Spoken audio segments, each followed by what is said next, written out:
Trabaho ko mag-serve, di ba? Oo, kaso kung nakaharang palagi sa akin. Yun ang passing ko. Tapos ko na.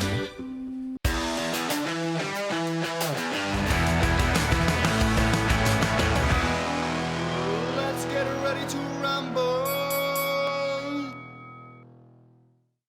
This video is sponsored by the Ryan Rambles channel members and my supporters on Patreon. Replacing Chef Chico is the first Filipino-produced Netflix original series. It's a collaboration between Cornerstone and Project 8, the same studio behind Iti Makpupukaw, which is also the last review that I did on this channel. And two of Project 8's most important people are here to give us this show. We have Direk Dan Villegas directing all the episodes, and we have Direk Tonet Hadone as the series' showrunner. Honestly, this might be the first Filipino series that I would recommend to even non-Filipinos to check out. It's that good. It has certain teleserye elements like the mistress, the surprise anak, all the things that people criticize about teleseries, but it doesn't take away from the series at all. Instead, these things give the series something familiar. It gives a unique Filipino element to the drama that's happening in the show. And the drama is elevated to a quality I would only compare to certain K-dramas. What do I mean by this? Well, the show gives you everything that you could want in a drama, but without being too taxing. I think the problem that a lot of people have with teleseries is that it becomes too tiring to watch. Let's be honest, nakakapagod manood ng teleserye, especially if you're watching from the first episode to the last episode. That's what, like 500 episodes, and you get tired of the same thing happening over and over again. But this show's not like that. You have the drama, and it's good because it's not tiring. It comes from different places. You have the drama happening in the kitchen. The show is called Replacing Chef Chico, so I thought that the Piolo character and the Alessandra character would fight to replace Chef Chico, Sam Milby's character, and then maybe a love triangle would form between the three. But that's not really what happens in the show. I mean, yes, I was right about the love triangle thing, but Raymond, played by Piolo Pascual, is a consultant, and the job is pretty much Chef Ella's job. It's just her trying to gain the respect of the kitchen, and honestly, it's her versus the patriarchy, versus the stigma of being a woman chef in this male-dominated industry. And let's face it,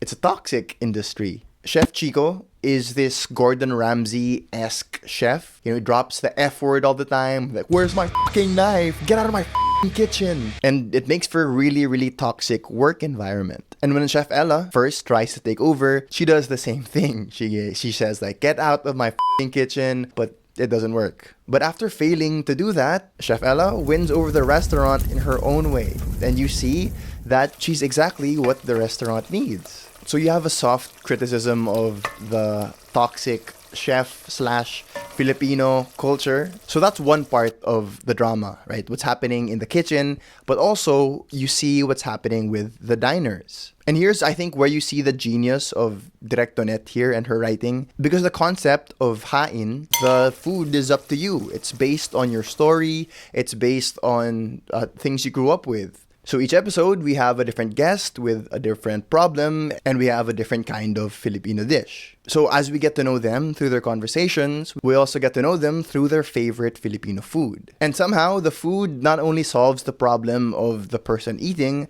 but also helps the chefs understand what's going on in their lives. This was genius writing, because you feel the problems get solved in a multitude of ways. And honestly, this is what I found so brilliant. The Filipino food is the star of the show, because it not only looks amazing, it not only looks delicious, but it actually helps everyone solve their problems. You see someone take a bite out of this delicious dinakdakan, for example, and you see their problems just melt away. I think this show is really a love letter to Filipino cuisine. It shows that Filipino food can be fine dining, that, you know, maybe one day there's going to be a Filipino Michelin star restaurant, or I think there actually is. But I think more Filipino Michelin star restaurants, because the food looks so good. And maybe this is a cinematography thing, why it looks so amazing. But it just made me hungry. Like, each episode, you will get hungrier and hungrier. And if you binge this thing, at the end of the last episode, yung laway mo tutulo, promise. I also loved the way that people talked on the show. It just feels like how people talk in real life. So most of the show is in taglish. It's not just in Filipino, which I think honestly is how most people talk. And it's not the teleserye style of taglish, yung tipong, malalate na ako sa airport. Diba? Bakit mo ginalaw ang aking duffel bag? There's none of that. I think this show is also a criticism of some toxic Filipino traits. So don't get me wrong, this show is about food. It's about a restaurant. But at the same time, they were able to tackle certain toxic Filipino traits, things like misogyny, things like the stigma behind gay marriage, kabit culture, or I guess it's like separation culture. Pero dahil walang divorce sa Pilipinas, it becomes some weird kabit situation. And the brilliant thing is it tackles these topics without it feeling forced. I guess, again, because of the genius of it being through food, you understand what the people are going through. It's very, very natural. I also thought the characters were very, very well written. Maybe Sam Milby's character is the least well written because I think that the show had to have a sort of villain and it had to be him. But I think Sam does the best with what the character is. Even if the character is really unlikable. I mean, Sam Milby is one of the most charming people in the Philippine entertainment industry, right? So you can't really hate him too much. And I think that's what Sam Milby brings to the show. The show also relies really heavily on the chemistry between Sam's character, Alessandra's character, and Piolo's character.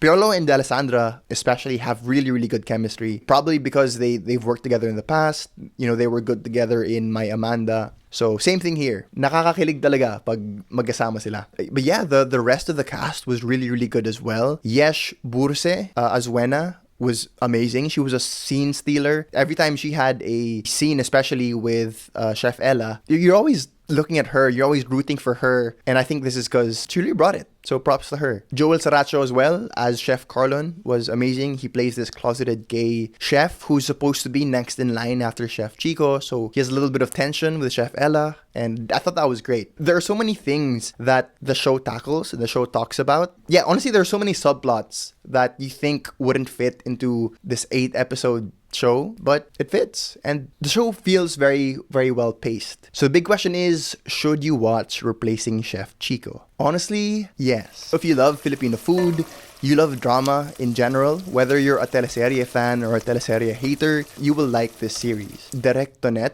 and Direct Dan, this is where you guys need to be in the Philippine entertainment industry. I love the movies that you make. I love Fangirl. I love that thing called Tadhana. I love Changing Partners. But let's face it, ang mahal na kasi ngayon manood ng sine, di ba? So most people get their Philippine entertainment fix through Netflix, through streaming platforms. And so I think we really need people like them to be at the forefront of that. There's a huge demand, basically, is what I'm saying, for shows like this. It's awesome that this was the first of its kind, but I hope more come. Again, it's very, very bingeable, so you can get through all the episodes in a day, honestly. Let me know in the comments what you liked about it, and if you didn't, let me know as well. Let's talk about it. Lagyan lang kayo ng tag if you're gonna give a spoiler. But yeah, let's have a discussion in the comments. And until next time, huge shout out to the Mother Lily channel members, Ashley Martelino and Ma'am K Ace Domingo. You guys rock. You are awesome. And if you want to support me, click that join button, or you can join on Patreon. Whichever works for you is fine with me. But there's so much more I can do on Patreon. I have a weekly podcast there.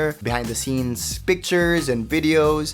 Can't really do that on YouTube. So if you want to get more from me, Patreon's the best place. But again, whichever works for you is perfectly fine. But until next time, peace and I love y'all.